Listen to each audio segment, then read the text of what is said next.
मेरा नाम रिम्पी भट्ट है और उत्तराखंड रुद्रप्रयाग डिस्ट्रिक्ट ऊखीमठ की रहने वाली हूँ और पिछले 4 साल से इस अभियान की विद्यार्थी हूँ। सीख रही हूँ इस खूबसूरत से अभियान को अपनी ग्रेट अपलाइनों के सानिध्य में। मैं प्रणाम करती हूँ इस मंच के माध्यम से आदरणीय टीसी सर, हमारे अभियान के संस्थापक। प्रणाम करती हूँ सभी रिस्पेक्टेड कोर लीडर और प्रणाम करती हूँ पूरी यूथ टीम का जिन्होंने इतना बड़ा आयोजन किया। मेरी इस अभियान में पिछले 4 साल पहले शुरुआत हुई थी। मेरी किसी पड़ोसी के माध्यम से मुझे ये अभियान मिला था। शुरुआत में मैंने सीरियसली नहीं लिया इस काम को, क्योंकि 2 वक्त की रोटी के लिए बहुत ज्यादा स्ट्रगल नहीं करना पड़ता था और ऐसा नहीं लगता था कि इस काम की जरूरत है, क्योंकि आसानी से जो है 2 वक्त की रोटी मिल जाती थी। लेकिन उसके बाद मेरे जीवन में एक ऐसी घटना हुई जिसने जो है मुझे हिलाकर रख दिया अंदर से, और ये हो गया था कि अब जीवन आगे जीना है या यही खत्म करना है।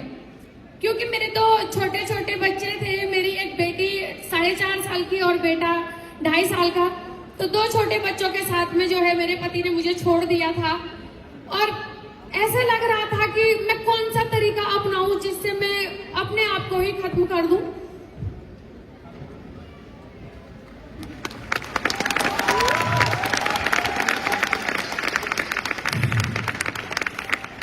बहुत बार मैंने कई कोशिशें की आत्महत्या करने की, लेकिन जो मेरे 2 छोटे बच्चे थे उनका चेहरा देख के मैं ये कदम नहीं उठा सकती थी।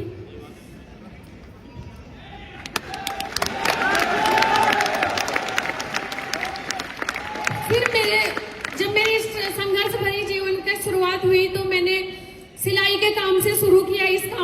सिलाई से शुरू किया और लॉकडाउन के टाइम पे मेरी ऐसी परिस्थिति थी कि मेरे पास 100 रुपये तक नहीं था।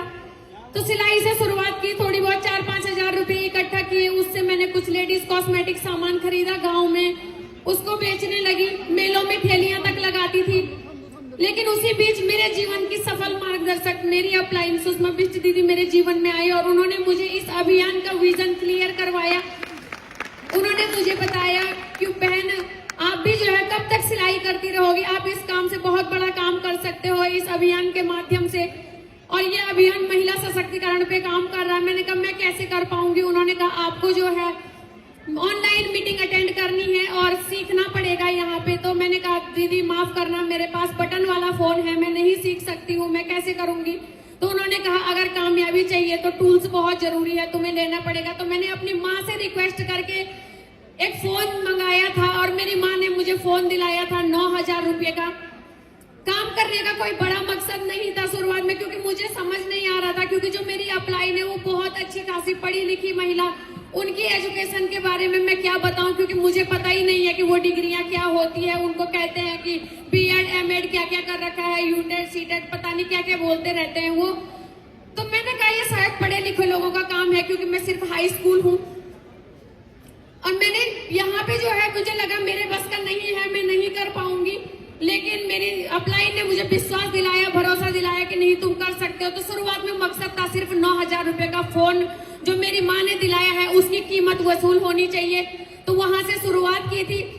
एक ऐसे घर में मैं रहती थी जहाँ पे बारिश के दिनों में हम पूरे बिस्तर पे सो नहीं पाते थे। तीनों, हम मेरे 2 बच्चे और मैं, हम तीनों 3 बेड के कोने पकड़ के सो जाते, क्योंकि बीच बिस्तर में पानी टपकता था और नीचे जो है बर्तन रखने पड़ते थे।